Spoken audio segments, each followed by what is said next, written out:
Algunos consejos para prevenir la insolación: usar ropa suelta, de materiales livianos y colores claros, usar protector solar de factor 30 o más, tomar abundante cantidad de agua a lo largo de todo el día, usar sombrero y sombrilla para cuidarnos del sol, Dolores. Gracias, Robert, por estos consejitos. A cuidarse del sol, a protegerse y también proteger a los más chicos. Estamos hablando de cálculos, ya nos referimos a los cálculos renales, ahora le toca el turno a los cálculos de la vesícula. Fuimos a consultar al doctor Andrés Findor, que es gastroenterólogo, y él nos cuenta qué son, cómo se diagnostican, cómo se encuentran, si hay un dolor específico que los puede identificar. Los cálculos de la vesícula son piedras en la vesícula, lo que se llama y se conoce como piedras en la vesícula, que pueden comenzar y generalmente comienzan con el barro biliar o la arenilla biliar. Es algo muy frecuente. Se calcula que en Estados Unidos, en Argentina y en Europa aproximadamente un 10 a un 12% de la población general padece de cálculos en la vesícula. ¿Por qué se producen? Generalmente es porque hay un desbalance entre el colesterol que hay en la bilis, que se produce esta bilis durante las 24 horas del día. Hay mucho colesterol en esta bilis, se llama bilis litogénica, es decir, productora de cálculos, y ahí generalmente esto se asocia a un desbalance donde encontramos que hay menos fosfolípidos, que son otro tipo de micelas, y donde hay menos sales biliares. Y de ahí uno de los tratamientos potenciales que se pueden hacer. Lo interesante de todo esto es que más de un 80% de los pacientes o de las personas que padecen un cálculo o varios cálculos en la vesícula no presentan síntomas, es decir, son asintomáticos. Por eso es que cuando uno define el cálculo en la vesícula o que la vesícula hay que tratarla y hay que sacarla porque hay que operarla, uno no solamente saca los cálculos en la vesícula, sino también la vesícula per se, porque es la vesícula en definitiva la que está enferma. Es decir, cuando uno escucha voy a operarme la vesícula por entre comillas, el láser, no es que uno tiene que salir de esa inocencia que piensa que le saca solamente los calculitos y le dejan la vesícula, porque es la vesícula la que está enferma. Si vos le sacás solamente la vesícula o los cálculos y le dejás la vesícula, tarde o temprano, más vale temprano, va a volver a tener el mismo problema.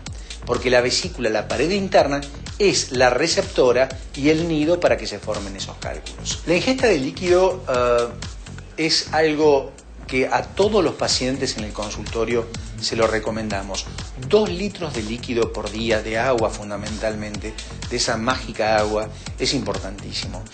Tengamos en consideración que el 75% de nuestro cuerpo es agua. El hecho de tomar mayor cantidad de líquidos a diario y hacerlo de esto una costumbre sana, va a implicar que probablemente tengamos una bilis menos litogénica, es decir, una bilis menos predispuesta a la formación de cálculos en la vesícula. En la génesis, es decir, cómo se producen los cálculos en la vesícula, sabemos que es multifactorial.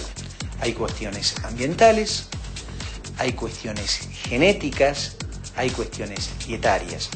Por ejemplo, los países occidentales, donde están de moda el fast food, las comidas altas en proteínas, altas en grasas saturadas, sin dar marcas, es mucho más frecuente que tengamos las cálculos en la vesícula que en un oriental, por ejemplo. Bueno, se arma generalmente, no sé por qué, un gran debate respecto a si sacar, no sacar la vesícula, sacar o no sacar los cálculos. Por eso es que hemos invitado al doctor Carlos Guma. Yo le había dicho Sumo, pobre, al doctor, le había cambiado el apellido, pero ustedes ya están acostumbrados, esas cosas me suceden, lamentablemente. Él es gastroenterólogo, jefe del Departamento de Gastroenterología del Hospital Ávila Perón. Está con nosotros y le vamos a preguntar todas aquellas cosas que en general, no sé por qué, aparecen como que son o no son, depende del caso, ¿eh? Así es. ¿Cómo le va, doctor? Bienvenido. Bien. Bárbaro, gracias por la invitación. ¿Se van los cálculos de la vesícula? ¿Se disuelven los cálculos de la vesícula? ¿Sí? Una vez que un cálculo está instalado en la vesícula biliar, no se disuelve de ninguna manera, queda ahí y al contrario, si uno tiene un cálculo puede después tener 2, 3 cálculos y pasar de un monocálculo a lo que se llama una microlitiasis vesicular o litiasis vesicular múltiple. Litiasis vesicular es sinónimo de cálculos. Hay métodos por los cuales vos los podés disolver, pero es una alternativa terapéutica solo para un subgrupo de pacientes con cálculos vesiculares. Perfecto. Una alternativa terapéutica. ¿Y ese subgrupo cuál es? Y ese subgrupo serían aquellos pacientes que tienen fobia a cualquier procedimiento invasivo, aunque sea mini invasivo, como es la colecistectomía laparoscópica, que es el tratamiento de elección hoy día, o que tienen fobia para la cirugía tradicional, que es lo que se llama colecistectomía laparotómica, es decir, sacar el cálculo usando bisturí, que eso no sucede cuando se hace la colecistectomía laparoscópica, no te deja cicatriz, no te deja marca, y vos te internás un día, el otro día egresás del centro institucional sin la vesícula, sin cálculos, indemne y sin ninguna marca. Y si perteneces al sexo femenino, que es más frecuente los cálculos en el sexo femenino que en el masculino, la paciente puede volver a usar una bikini ahora que estamos en la época de verano. Sin ningún problema estético. Ahora, esos pacientes que son fóbicos para los tratamientos, aunque sean mini invasivos como la colecistectomía laparoscópica, o pacientes de edad avanzada con trastornos severos de tipo cardiorrespiratorios, vos le podés ofrecer, si son cálculos pequeños, es decir, menores a 5 milímetros de diámetro, la posibilidad de un tratamiento oral disolutivo con un ácido biliar que se llama ácido ursodesoxicólico, que desatura a la bilis de colesterol, es decir, le saca el colesterol a la bilis, y de esa manera los cálculos se van disolviendo. Generalmente vos necesitas para disolver un cálculo de 5, 6, 7 milímetros aproximadamente 6 meses de tratamiento. Tiempo de tratamiento. A ver, pregunta, ¿los cálculos biliares duelen? ¿Molestan? Claro, esta pregunta es fundamental porque nos ubica en lo que si no, claro, si no, ¿qué decisión tomamos, no? Nos ubica en lo que es la historia natural de la enfermedad vesicular litiásica. Vos tocaste un tema que es clave. Es decir, si uno se para en una esquina de Buenos Aires, es decir, nosotros pertenecemos al mundo occidental. Entonces, cada 100 personas que pasan, el 15%, si nosotros hacemos catastros ecográficos, el método por excelencia para diagnosticar litiasis vesicular, cálculo de vesícula, es la ecografía, que tiene una sensibilidad y especificidad diagnóstica de arriba del 90%, vos vas a detectar que 15 de cada 100 personas que pasan van a tener como mínimo cálculos en la vesícula, y no saben que tenían cálculos en la vesícula. Y estamos hablando de población general, que es la que va de 25 a 65 años de edad. ¿Qué sucede? Bueno, a estos pacientes, en la década del 80, en el año 82, dos investigadores americanos, Grace y Ransohoff, hicieron complejos estudios referidos a catastros ecográficos y también complejos estudios de bioestadística, y vieron que del 15% que tenían cálculos vesiculares, que eran cálculos asintomáticos y los seguían en el tiempo, a 20 años el 82% seguía siendo asintomático y solamente el 18% hacía una conversión de asintomático a asintomático. Con lo cual, esto me hace pensar que no necesariamente hay que operarlos. Tal cual. Los pacientes asintomáticos se los puede seguir desde el punto de vista clínico y ecográfico. Y aquellos que hacen lo que se llama la conversión, que es de 2% anual, de los que son asintomáticos, un 2% pueden hacer la complicación de la litiasis vesicular, que la más frecuente es el cólico vesicular, como está descrito en los libros de medicina interna, es decir, un dolor en epigastrio, en la boca del estómago, que los médicos le denominan epigastrio. No importa, para nosotros la boca al estómago. Se irradia al hipocondrio derecho, a la región subcostal, de ahí al dorso, hacia la escápula, y te despierta de noche, terminaste de cenar, te fuiste a dormir inmediatamente, y a la hora o a las 2 horas, y hasta que no te dan en un medio institucional un antiespasmódico por vía inyectable, vos no podés resolver el cólico vesicular. Específico vesicular. Ahí sí hay que ir a una alternativa terapéutica. Ahora, pregunta, aquellas personas que tienen cálculos en la vesícula que son asintomáticas o que pueden ser asintomáticas y que efectivamente no han tomado la decisión de operarse aún, ¿tienen que hacer una dieta específica?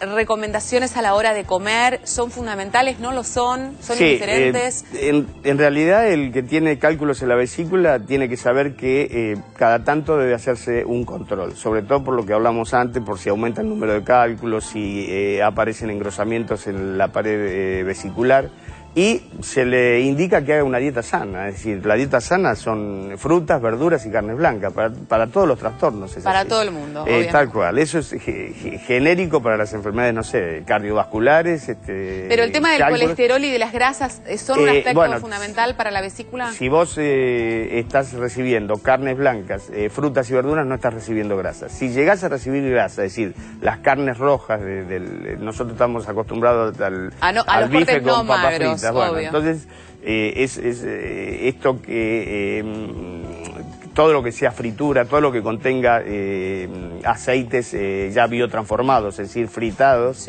determina que lleguen al duodeno, que es la primera parte del intestino delgado. Cuando la comida grasa llega al duodeno, estimula a un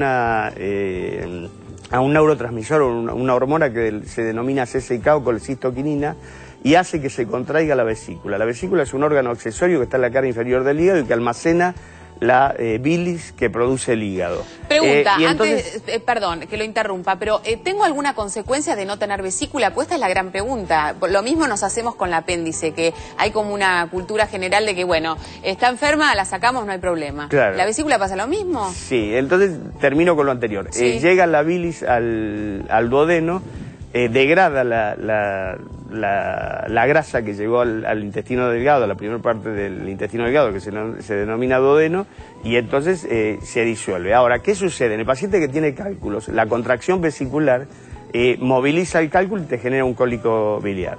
Lo otro, lo que vos me preguntabas, el que tiene cólicos biliares y tiene cálculo, tiene que ir a una colecistectomía. Cuando yo le hago la colecistectomía, ese paciente tuvo una colecistectomía bien indicada, es decir, extracción de la vesícula. Entonces, eso va a ser reemplazado por el conducto que comunica al hígado con el intestino delgado, con el duodeno, que se llama colédoco, se dilata, en vez de medir 7-8 milímetros, que es lo normal, el colédoco 5, 6, 7 milímetros, pasa a medir 10 milímetros y cumple la función de la vesícula biliar. Perfecto. Ahora, si vos indicaste mal la colecistectomía, por ejemplo, un paciente que tiene... No me diga más colecistectomía porque no lo entendemos nada. ¿Qué es? La extracción de la vesícula. La extracción de la vesícula. Okay, dale, si vos, si, por ejemplo, sin criticar a los cirujanos, que tienen una tendencia natural a sacar la vesícula, y hoy en día, a través de la laparoscópica, la colecistectomía laparoscópica, que es absolutamente bien indicada. Si vos se saca la vesícula y la indicación no fue correcta, porque se sacó por un intestino irritable, porque el paciente estaba distendido, porque tenía mala digestión, dispepsia y demás, empeora el colon irritable y la dispepsia porque vos la indicaste incorrectamente. Bueno, se queda con nosotros un ratito. Yo me voy a ir todavía nos tenemos que ir al corte, o sea que me voy acá. En realidad pedimos la pausa. Después de la misma estaremos hablando con el doctor Berman respecto a cuáles son los tratamientos posibles frente a los cálculos renales, en este caso, que había quedado pendiente. Y ya estamos, obviamente, respondiendo todas tus consultas después de la misma. Ya venimos. ¿Sabías que según el artículo 3 de la ley 19.279, si posees una discapacidad, tenés derecho a adquirir un automotor nacional sin pagar IVA o importado al valor de su país de origen, sin pagar impuestos? ¿Lo sabías? Bueno, conoce tus derechos. ¿Sabías que hay diferentes causas para la formación de los cálculos biliares? Predisposición genética, sexo femenino, edad adulta media, dieta alta en colesterol y pobre en fibra vegetal, obesidad, anticonceptivos orales y enfermedades del hígado o del intestino.